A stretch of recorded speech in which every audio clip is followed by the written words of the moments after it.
Mada yalzamul mutawaddi'a idza arada an yusalli. Soal.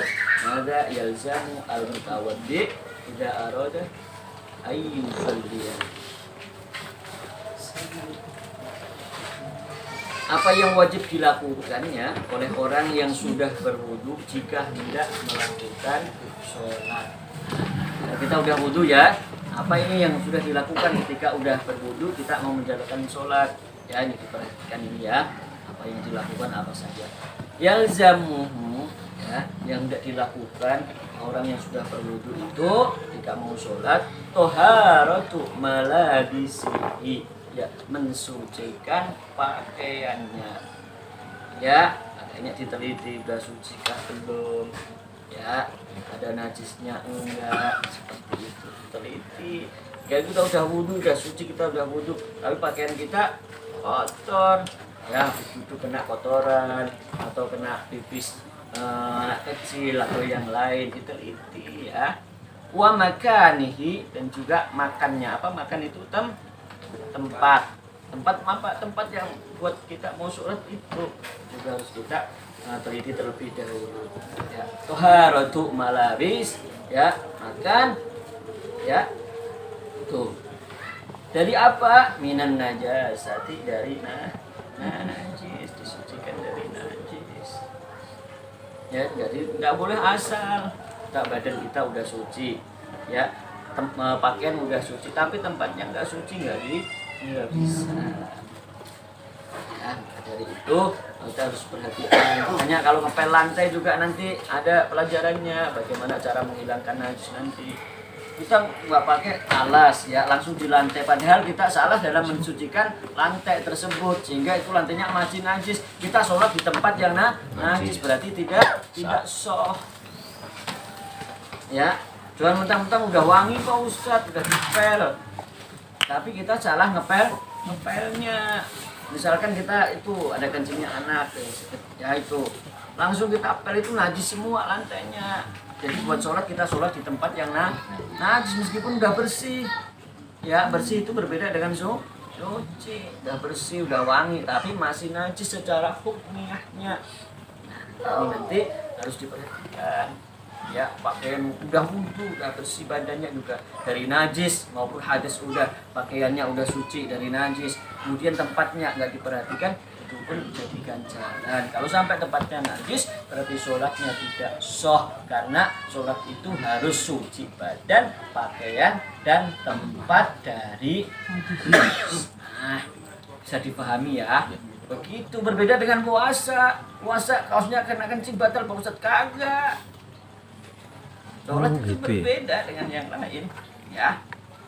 Tuh, puasa kita bersihin kandang ayam kena najis, enggak batal. Kalau sholat memang badannya ya, pakaiannya, itulah karena mau berkomunikasi sama yang maha kuasa. Itulah indahnya sholat ya, indahnya sholat. Kita komunikasi menghadap Allah ya, badan kita, pakaian kita ya, tempatnya. Tuh, kita mau berdua. Nah, maka dari itu ini adalah ada pelajaran yang memang ini adalah hikmah dari rahasia keagungan Isra wal Mi'raj Nabi. Allah lah yang maha tahu kalau memang sholat itu hendaknya akan menjadi 5 waktu. Tapi disampaikan kepada baginda Nabi Muhammad awalnya adalah 50 waktu. Padahal kita tahu sholat adalah komunikasi atau kedekatan kita dengan Allah Subhanahu wa Ta'ala. Berarti dari sini Allah itu menunjukkan, menghabarkan pada kita yang memahami, bagi kita yang berpikir begitu inginnya dekat Allah kepada kita sampai 50 kali. Kenapa disampaikan 50 kali? Itu bagi kita yang mau berpikir, ini adalah rahasia cintanya Allah yang tercurahkan untuk kita. Sampai Allah itu pengen terus sesambungan sama kita, mengandung cinta sama kita, berkomunikasi dengan kita, menyampaikan kepada Nabi Muhammad 50 kali. Itu bagi kita sampai dapat mendalami ke sana.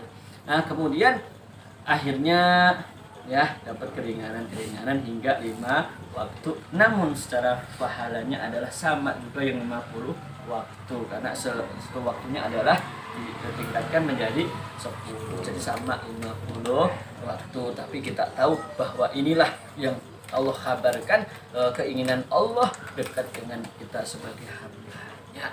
Makanya walaupun kita sibuk kita dipanggil terus, walaupun kita repot kita dipanggil terus. Hayya 'alal sholah, hayya 'alal falah, terus kita dipanggil. Itu Allah memanggil kita. Allah menyeru kepada hamba-hambanya yang beriman, tapi Allah lebih menyeru kepada hamba-hambanya yang belum beriman. Bagi para pendosa lebih seruannya Allah Subhanahu wa taala. Nah, ini yang menjadi pelajaran buat kita. Kita belum bisa bersaing sama orang yang soleh, tapi marilah kita bersaing kepada para pendosa. Kita bersaing dengan para pendosa. Artinya apa? Temennya minum, kita enggak minum. Kita kalau bersaing sama orang soleh susah. Nah, tapi jangan putus asa. Kita masih ada kesempatan untuk berjuang untuk kebaikan. Mari ambil saingan kita. Mereka ngomong kotor, kita nggak ngomong kotor. Ya begitu. Itu saingan kita. Kita susah saing mereka yang sujud dan ruku, baca Quran, bersolawat susah. Ayo kita saingan. Ya begitu. Teman kita ya yang lain misalkan judi, kita nggak judi, itu udah nilai yang lebih baik, nilai yang lebih bagus. Nah, gitu. Tapi yang semuanya adalah mendapatkan seruan Allah Subhanahu wa taala. Allah masih menyeru untuk kembali, Allah masih menyeru untuk tobat. Nah, tetap semangat, sekuatnya menjalankan ibadah perintah Allah itu sekemampuannya. Tapi kalau meninggalkan larangannya sekuat-kuatnya, semaksimal mungkin. Kita belum bisa terus tambah nggak kuat rawatib, qobliyah, ba'diyah, nggak kuat begini, ya udah kuatnya nambah dulu mungkin qobliyahnya, nanti sambung ba'diyah. Tapi kalau ninggal larangan Allah, kuat nggak kuat? Enggak deh kalau segelas begitu, bisa deh kalau segelas, tapi paling nggak sedikit aja deh setutupnya. Nggak bisa, larangan memang larangan, mau segelas mau setutup mau setetes tetap nggak bisa ya. Nah, suci badan, pakaian dan tempat dari najasat. Kemudian apa yang dilakukan bagi orang yang berwudu tidak melakukan sholat? Setelah itu tadi wasatru auratuhu, dan menutup auratnya, menutup aurat. Kemudian apalagi wastiqbalul kiblati, ngadep kiblat. Nah, kiblat mana nal? Orang sutet nggak tahu Pak. Yuk kiblat mana? Kiblat kalau Inal sholat menghadap kemana? Sono itu mana? Timur. Kan Inal kan sholat, kadang ikut di masjid di musola, kadang di rumah. Itu menghadap kemana sholat itu?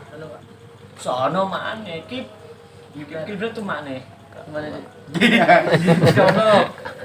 Iya. Dibahas nanti. Kasian Pak Rokman udah perlu. Lanjut, tenang, nyantai aja kayak di film, masih jauh. Jam 11. Masih jauh. Sengaja. Ntar dipaskan giliran sama berangkat. Enggak bela Pak Rokman. Tenang. Kemudian wa ma'rifatu, ngaweruhi atau ngerteni atau mengetahui dukhulil waktu, masuknya waktu, harus mengetahui masuknya waktu, harus tahu itu udah masuk waktu sholat apa belum. Sholat duhur, misalkan mau sholat duhur, sholli fardhu zuhri jam 11 belum masuk, tidak sah. Jam 11 ya berarti. Harus masuk waktu itu ya. Tentang apa saja tadi yang dilakukan bagi mutawaddi itu orang yang sudah berwudu itu ketika hendak melakukan sholat, termasuk tadi harus mensucikan pakaian dan tempat sholat dari apa? Najasat. Kemudian menutup aurat, kemudian menghadap kiblat, kemudian harus masuk waktu. Nah, tadi kan ada dari najasat kan akan dibahas mengenai najasat atau najis itu di pertemuan berikutnya. Banyak kesempatan ini ngaji ya. Seperti ini itu adalah mungkin kelihatannya mau bicarakan tentang hadis, tapi untungnya jika ini nanti berkelanjutan ngaji, ada ngajinya Inal, jadi tahu kiblat itu nanti mana, najasat itu apa, makanan apa sih itu najasat, ote biar tahu ngaji seminggu sekali. begini loh, paling enggak itu kita harus ngaji seminggu tiap hari kalau bisa. Kalau nggak bisa seminggu sekali, kalau nggak bisa 2 minggu sekali, nggak bisa 3 minggu sekali sampai sebulan sekali. Kalau sebulan sekali kita nggak taklim, maka hati itu akan layu dan akan mati. Ya, hatinya akan mati. Kalau udah hatinya itu udah layu mati, nanti adanya penyakit. Ya, begitu harus ngaji. Usahakan setiap hari nggak bisa, nanti ambil seminggu sekali. Ya, seminggu sekali. Inal begitu. Kalau sudah istiqomah, umpama pas nggak bisa izin, mohon maaf Ustaz saya nggak bisa nih untuk itu lagi di Pinang misalkan begitu. Andre, Pak Ustaz nggak bisa nih saya Pak Ustaz ya, kenapa Om lagi lamaran misalkan begitu. Pak Yatno saya nggak bisa Lagi apel. lagi putus. Ya, sekedar intermezzo biar ya enggak sepaneng. Wallahu a'lam bishawab. Al-Fatihah. A'udzu billahi minasyaitonir rajim. Bismillahirrahmanirrahim.